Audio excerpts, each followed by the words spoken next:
नमस्कार दोस्तों, कैसे हैं आप? उम्मीद करता हूँ पिछला लेक्चर आपको पसंद आया होगा। आज हम लोग फिर से एक नया लेक्चर लेके आए हैं। आज हम लोग फिर से एक नया लेक्चर लेके आए हैं। ये लेक्चर इसलिए इम्पोर्टेंट होता है क्योंकि हम लोगों के कोई भी एग्जाम्स हो, स्टेट पीसीएस हो, एसएससी हो, सीजीएल हो, सीएचएसएल हो, रेलवे हो, यूपीएससी हो, इवन उस एग्जाम में इक्का दुक्का करके रह रह के ये क्वेश्चन हम लोगों को जरूर मिलता है। और ये क्वेश्चन वो होता है जो हम लोगों का एग्जाम में हम लोगों को एज देता है, हमारा मार्जिन बनाता है बहुत छोटा सा टॉपिक, मुश्किल से 5 मिनट का टॉपिक होगा, लेकिन हम लोगों को एग्जाम में ये चीजें ना रिमाइंड नहीं होती हैं। जब रिमाइंड नहीं होती है तो हम लोगों का डिफरेंस बन जाता है। ये एक वो 2 मार्क्स का टॉपिक है जो 2 मार्क्स आपको या तो 2000 रैंक आगे कर सकता है या 2000 रैंक पीछे कर सकता है, आप जिस एग्जिस्टिंग जगह पे हैं वहां से। तो बहुत छोटा सा टॉपिक है। आइए जल्दी से हम इस टॉपिक को कवर करते हैं। टॉपिक है वर्ल्ड ग्रासलैंड। आप लोगों ने सुना होगा वर्ल्ड ग्रासलैंड, घास के मैदान होते हैं पूरी दुनिया भर में, लेकिन वो घास के मैदान हम लोगों को याद नहीं रहते। उन घास के मैदानों को कुछ नाम दिया हुआ है जो हम लोगों के ज्योग्राफी के बहुत सारे रिसर्चर्स हैं, उन्होंने उन घास के मैदान को अपनी उनकी प्रॉपर्टीज के बेस पे कुछ नाम दिए हैं, या कुछ नाम दिए हैं। बेसिकली वो हम लोगों को एज इट इज एग्जाम में पूछे जाते हैं। कभी मैच ऑफ द कॉलम में आ जाता है, कभी डायरेक्टली पूछ लिया जाता है। तो उन चीजों को हम लोगों को मेमोराइज करना बहुत ज्यादा जरूरी होता है। चलिए आप बिना टाइम वेस्ट किए हुए बढ़ते हैं आगे। वर्ल्ड ग्रासलैंड में घास के मैदान के बारे में बात हो रही है। अब घास के मैदान लगभग ये हैं, इसके अलावा कुछ 4-5 और। जब हम लोग इस टेबल को याद करने की कोशिश करते हैं तो अभी याद हो जाती है, लेकिन एग्जाम में हम लोग हमेशा कंफ्यूज हो जाते हैं। जो भी एग्जाम में पूछा जाएगा उसमें डेफिनेटली आप कंफ्यूज होंगे। और मुझे लगता है शायद आप लोगों ने अगर मल्टीपल एग्जाम्स दिए हो तो ये क्वेश्चन मोस्ट ऑफ द लोगों ने गलत करते ही हैं। इवन मैंने फर्स्ट टाइम जब एग्जाम दिया था तो मैंने ये क्वेश्चन गलत किया हुआ था, लेकिन अब आप लोगों को ये क्वेश्चन गलत कभी नहीं करना। आप लोग याद करने की कोशिश करिए इस टेबल को, डेफिनेटली नहीं। चलिए कोशिश करते हैं टेबल को याद करने की। देखिए सबको पता है north America, south America, Europe, Asia, Africa, Australia. इतनी बात clear. North America, south America, Europe, Africa, Asia, Australia. ये जगह तो हम लोगों को याद है, लगभग सबके मन में ये जगहें बैठी हुई होंगी। अब मैं आपको एक शब्द बोलता हूं, एक शब्द बोल दीजिए, सेंटेंस बोल दीजिए, कुछ भी। Prairies, pampas, steppe, veld, down, savanna. ऐसे ही याद करिए, prairies, pampas, steppe, veld, down, savanna. Repeat करिए मेरे साथ कम से कम 5 बार। Prairies, pampas, steppe, veld, down, savanna. इसी सीक्वेंस में बोलना है आपको। Prairies, pampas, steppe, veld, down, savanna. फिर से prairies, pampas, steppe, veld, down, savanna. Prairies, pampas, steppe, veld, down, savanna. आओ इनको प्लॉट करते। Prairies, pampas, steppe, veld, down, savanna. वापस से यही पे सवाना, वापस से यही। Prairies, pampas, steppe, veld, down, savanna. Savanna वापस से Africa. Prairies, pampas, steppe, veld, down, savanna. Simple सी बात। आइए देखते हैं वापस से क्या क्या हम लोगों ने कर दिया है। Prairies, prairies, prairies, prairies north America, ठीक है। Pampas, pampas south America. Prairies, pampas के बाद prairies, pampas, steppes, steps, steps, steps, Europe. Steps के बाद prairies, pampas, steppe, weld, weld, weld यानी कि Africa, belt, belt Africa. Down, down यानी कि ऑस्ट्रेलिया, डाउन, डाउन ऑस्ट्रेलिया, ठीक है। इसके बाद सवाना, सवाना वापस से अफ्रीका, सवाना वापस से अफ्रीका। इतने हम लोगों के कंप्लीट हो गए। कौन कौन से कंप्लीट हो गए? डाउन कंप्लीट हो गया, पंपास कंप्लीट हो गया, प्रेरी, सवाना, स्टीप्स, बेल्ट, खत्म इतने। अब इसके अलावा कुछ और बचे हैं, दो चार, इनको और देखते हैं। सेलवास, सेलवास नाम में ही स्लेव्स दिख रहा है, स्लेव्स, स्लेव्स गुलाम। ये स्लेव्स की प्रथा सबसे ज्यादा कहां से प्रचलित हुई है?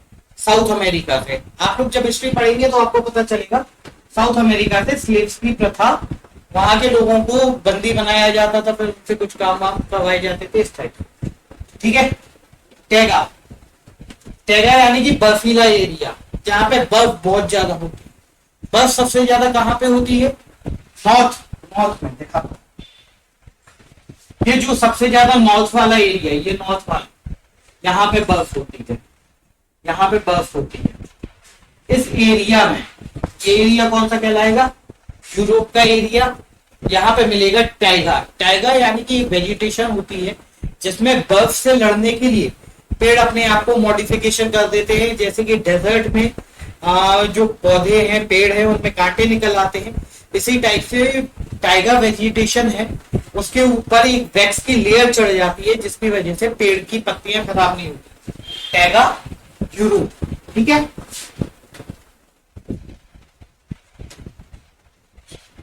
टाइगा खत्म हो गया। लानोस को अभी थोड़ी देर के लिए छोड़ देते हैं, लानोस को थोड़ी देर के लिए छोड़ देते हैं। पास्ता, उस्ताद, हंगरी, भूख लगती है तो क्या करते हैं? पास्ता खाते हैं, पास्ता से वैसा आ जाएगा। कैंटबरी, कैंटबरी तो भाई सबको पता है, ऑटोमेटिकली न्यूजीलैंड की किसी एक सिटी का नाम है कैंटबरी, वहां से हो जाएगा। ये टेबल हम लोगों की खत्म, अकेले बचा है लानोस। आइए लानोस भी देखते हैं।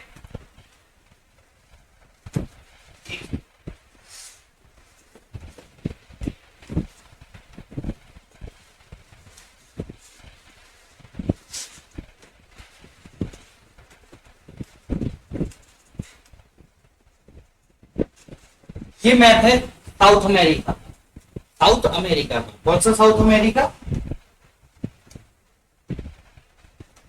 ये वाला साउथ अमेरिका, इसका मैप है, ठीक है।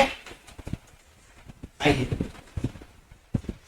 अभी साउथ अमेरिका के बारे में हम लोगों ने क्या बात करी थी? साउथ अमेरिका में गुलामी की बहुत ज्यादा प्रॉब्लम। अब गुलामी की जो बहुत ज्यादा प्रॉब्लम है, नहीं बेसिकली कहना चाहिए पहले थी, तो कैसा था? सेलवास, स्लेव्स, लाओ, स्लेव्स को लाओ, ठीक है, काटेंगा, उनको काटो, टेम्पो में भरो और सताओ। फिर से स्लेव्स, लाओ, काटो, टेम्पो में भरो और सताओ। सेलवास, लानोस, काटेंगा, कैंपोस, सटाओ। सेलवास, लानोस, काटेंगा, कैंपोस, सटाओ। इतनी बात खत्म। ये है साउथ अमेरिका के सभी, सेलवास, लानोस, काटेंगा, कैंपोस, सटाओ। ये ग्रासलैंड थे साउथ अमेरिका। अब ये आपके पूरे ग्रासलैंड लगभग कंप्लीट हो गए हैं।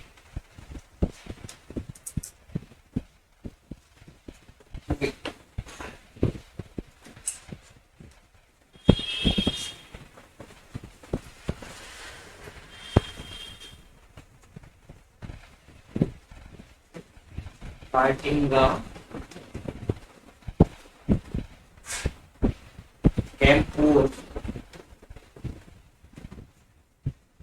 सटाओ एंड सिल्वास, तो यहाँ पे लिखा ही दो। चलिए ठीक है, इतना आज के लिए एक्सरसाइज है ये। 1 2 3 4 5 6 7 8 9 10 11 10 12 13 14। ये 14 के आंसर आप लोग लिखेंगे अपने आप, और ये 14 के आंसर वीडियो को पॉज कर लीजिए और आप अपने आप लिखिए इन 14 के आंसर। और वीडियो को आगे जब हम बढ़ेंगे और देखेंगे अगर आपके 14 में से 14 सही है तो आप वीडियो को लाइक और अपने दोस्तों के साथ शेयर जरूर कर देना। और बस ठीक है, कमेंट बॉक्स में ये भी बता देना 14 में से 14 सही है या नहीं। कमेंट बॉक्स में आप लोग इस टाइप से लिख देना 14/14। ठीक है, चलिए वीडियो को पॉज करिए। आई होप आप लोगों ने वीडियो को पॉज करके लिखा होगा। चलिए अब हम लोग करने की कोशिश करें। Prairies pampas steppe veld down savanna, down down down down यानी कि Australia, very good. Prairies pampas, pampas यानी कि साउथ अमेरिका, प्रेरीज यानी कि नॉर्थ अमेरिका, सवाना, सवाना यानी कि Africa, then silver. Prairies pampas steppe veld down savanna, silver तो कहीं है ही नहीं है सर, सिल्वर आ गया ना सर, स्लेव South America. Prairies pampas steppes, steppes यानी कि यूरोप,